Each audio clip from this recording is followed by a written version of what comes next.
अस्सलाम वालेकुम। राशिद खान आपकी खिदमत में हाजिर है। जैसे कि आप देख सकते हैं, आज मैं मौजूद हूँ पाकिस्तान मरकज़ी मुस्लिम लीग के माड़ीपुर टाउन ऑफिस में, जहाँ पर आज NF 243 और PS 115 के कैंडिडेट अब्दुल रहीम सलार साहब और PS 115 के कैंडिडेट सजाद अवान साहब आज अपनी स्कूटरी जमा कराने के लिए DC ऑफिस जा रहे हैं।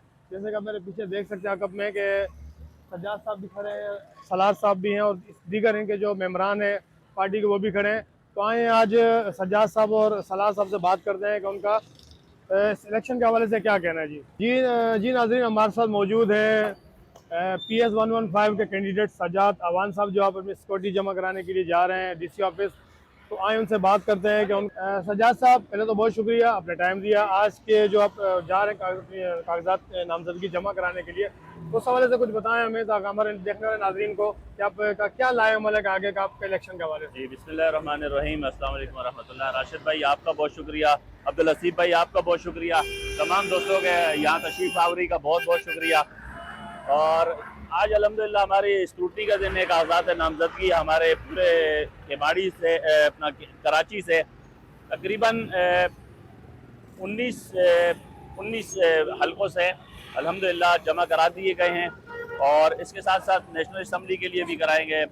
जैसे कि आपने कहा, अल्हम्दुलिल्लाह हमारे जितना भी रिकॉर्ड है, बगैर किसी ओहदे के, बगैर किसी मनसब के, बगैर किसी हुकूमत के, अल्हम्दुलिल्लाह पिछले कई सालों से आवाम के दरमियान मौजूद हैं। हम हारे या जीते, हम पे कोई फर्क नहीं पड़ेगा, लेकिन फर्क पड़ेगा तो हमारी आवाम पे पड़ेगा। मैं ये पैगाम दूंगा, हमारे लिए दुआ भी करें, हम आपके लिए मैदान में आए।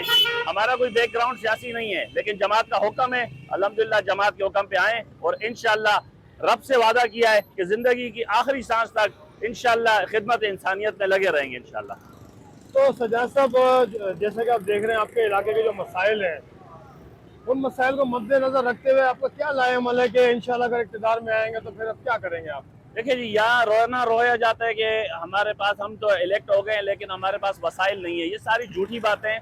हमारे पास भी तो वसाइल नहीं थे, लेकिन हमने खुद वसाइल अपने जनरेट किए हैं बगैर किसी हुकूमत के। मैं फिर अर्ज करता चलूँ कि हमारी जमात वसाइल के मोहताज नहीं है, लेकिन ये है कि जहाँ वसाइल होते हैं, गवर्नमेंट होती है, अगर वहाँ फंडिंग होती है तो वहाँ अगर वो फंड दयानतदारी के साथ डिलीवर किया जाए तो उसमें बहुत ज़्यादा बेहतरीन असरात मुरतब होते हैं माशरे में हमारे। तो यहाँ रोना रोया जाता है यार, अगर आपके पास वसाइल नहीं है, आप इलेक्ट हो गए, अवाम ने आपको इलेक्ट कर दिया है, अगर नहीं है वसाइल, आप डिलीवर नहीं कर सकते अवाम को उनकी सहूलियात, तो आप घर चले जाएं। फिर मैं तो यही कहूँगा। लेकिन यहाँ हम इंशाअल्लाह, पहले भी आपने देखा है कि हमने कभी वसाइल का रोना ही नहीं रोया है। अपनी मदद आपके तहत हम इंशाअल्लाह पहले भी मौजूद हैं और इंशाअल्लाह मौजूद रहेंगे अल्लाह के फजल करम से। बहुत शुक्रिया जी सज्जाद साहब। और हमारे साथ आप मौजूद हैं 243 के कैंडिडेट अब्दुल रहीम सलार साहब, जो किसी तारुफ के मोहताज नहीं है। इक़्तिदार में आने के बाद आपकी क्या खिदमत होंगी? बहुत शुक्रिया राशिद भाई, अब्दुल हसीब भाई और इनकी टीम का। सबसे पहले तो मैं ये कहना चाहूँगा कि हमारे एक पार्टी के लीडर ने एक बात कही थी, और वो बात हमें बड़ी पसंद भी आई है कि बुज़ुर्गों को आराम करना चाहिए, और उन बुज़ुर्गों को कि जो साला साल जो ना ओहदों पे रहे और मिनिस्टर के ओहदों पे भी रहे, लेकिन इलाकाई जो सूरत-ए-हाल है आप सबके सामने। आप NA 243 का अगर गुलशन सिकंदराबाद से लेकर मुबारक विलेज तक, मुबारक विलेज से लेकर हब रेवेन्यू तक, हब रेवेन्यू से लेकर शेरशाह तक, और शेरशाह से लेकर सुल्तानाबाद तक के अगर हालात ज़ार देखें, तो मुझे नहीं लगता कि 15 साल जो ना एक पार्टी के जो ना हुकूमत रही, ओहदे पे रहे, उनके पास वसाइल भी रहे, उन्हीं की पार्टी सूबाई हुकूमत में उनकी रही, और हर तरीके से वसाइल उनके पास, लेकिन उसके बावजूद इलाकाई मसाइल उसी तरह ही है। मैं ये तो ज़रूर कहूँगा कि जो बुनियादी ज़रूरियात है आवाम की, उनसे महरूम कर दिया गया है, और जो इनकी जो एक जो गंदी सी सियासत है नाला गटर की, उसी में उलझाया हुआ है। अब एक दुख क्या बनता है कि एक मिनिस्टर, यानी कि हेल्थ मिनिस्टर के लिए जो ना अगर कोई बैनर लगाए कि शुक्रिया हेल्थ मिनिस्टर के उन्होंने गटर का ढकना हमें फराहम किया, उन्होंने नाले का जो ना काम कर दिया। हेल्थ मिनिस्टर का ये काम ही नहीं है कि वो जो ना गटर नाले को उनको शुक्रिया अदा किया जाए। तो ये जो ना आप इनकी तरक्की का, इनकी सोच का, इनके काम का लेवल आप चेक करें। और उसके बाद दूसरी बात ये कि पिछले उसमें हमारे साबका 243 के हल्के से जो खड़े होने वाले उम्मीदवार थे, उन्होंने एक वादा किया था घर घर पानी पहुंचाने का।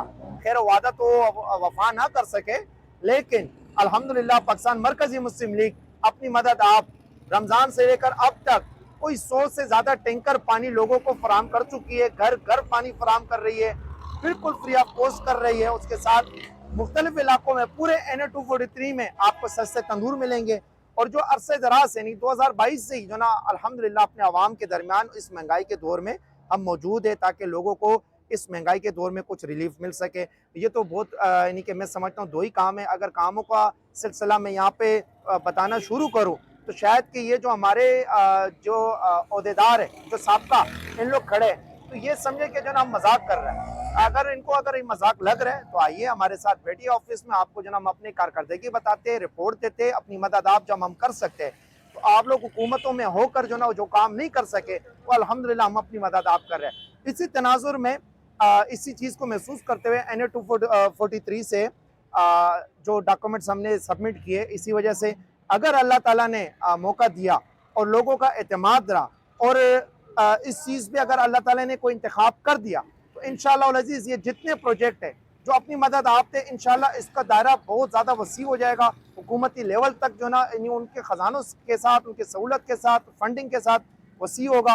और अल्लाह से उम्मीद करता हूँ कि इंशाअल्लाह अल अज़ीज़ हमारे जो आवाम है, जो बेबसी और बेचारगी और लाचारगी के आलम में और जो मायूसी के आलम में, इंशाअल्लाह उनको एक बहुत ज़्यादा रिलीफ मिलेगा इंशाअल्लाह। जी नाज़रीन, देखा आपने, आज हम मौजूद थे में डिस्ट्रिक्ट केमाड़ी में, जहाँ पर आज पाकिस्तान 2 उम्मीदवार अपने कागजात नामजदगी जमा करा चुके हैं। इस्ताद साहब और अवान साहब ने कहा कि हम मुखलिस हैं अपनी आवाम के लिए, केमाड़ी हल्के के लिए। तो अब देखना है कि इक़्तिदार में आने के बाद क्या ये अपने वादों पर पूरे उतरते हैं कि नहीं। बहुत शुक्रिया। कैमरामैन मोहम्मद सैद के साथ राशिद खान को दीजिए इजाज़त। अल्लाह हाफ़िज़।